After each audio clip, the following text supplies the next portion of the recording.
Hi everyone, this is Aaron for Zollotech, and we're going to talk about the Nexus 7 keyboard today. I'm going to go over the options and show you how customizable it is within Google's Android system for iPhones and tablets. It's highly customizable and has some great options. So let's first start by opening Chrome, and I'll show you the keyboard. Now this is the default stock Android keyboard. So if you have a Samsung device, you may have a different type of keyboard. This is actually a Google Android or pure Google keyboard. So here you can see we've got the keyboard and we can type like normal. And you can see there's Olloclip. They make some lenses for some iPhone devices, things like that. And we can type my website here and you can type whatever you want. However, there is swipe built in. So instead of typing, I can just swipe over the letters that I would like to type instead, and I get the same thing. You can do that for any text. So I could just say hello, and it's pretty good at predicting exactly what you want. Now you also have the option to speak that text. So I can do the same here. Hello, how are you today? And you can see it picked up most of it. It usually works 99% of the time for me. It may be a little bit different if you have an accent, but you can see that how are you today? ? And you can see it's pretty good that way as well. So we'll go back home, and that's the default keyboard. Let's go into some of its options. So if we swipe down from the top, we'll go to settings, and then we'll scroll down until we find personal and language and input. So within the settings, we have the normal language. We also have spell checker. We can turn that on or off. And then we have this little slider here or settings indicator that lets us know that we've got some more settings within these settings. So we can tap on that and you can just keep going until you find what settings you like. Here we have personal dictionary, and then below that we have keyboard and input methods. And below that we have speech, text-to-speech output, and then pointer speed.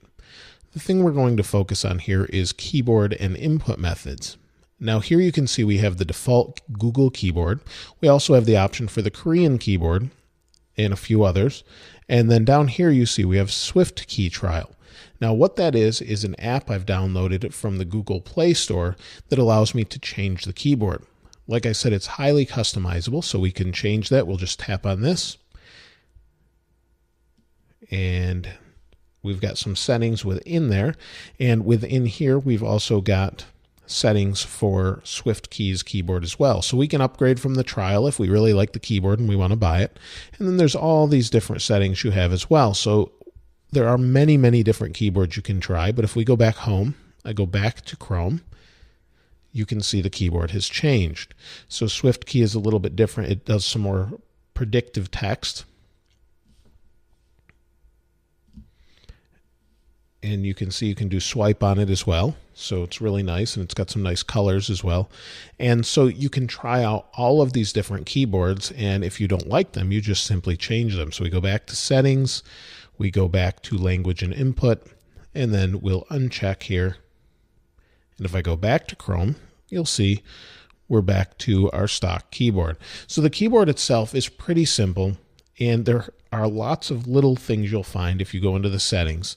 The other thing I wanted to show you also is caps lock. So we've got capital here if we tap on it once. Tap twice, double tap, and you'll get this little underlined line, and now we've got caps lock on.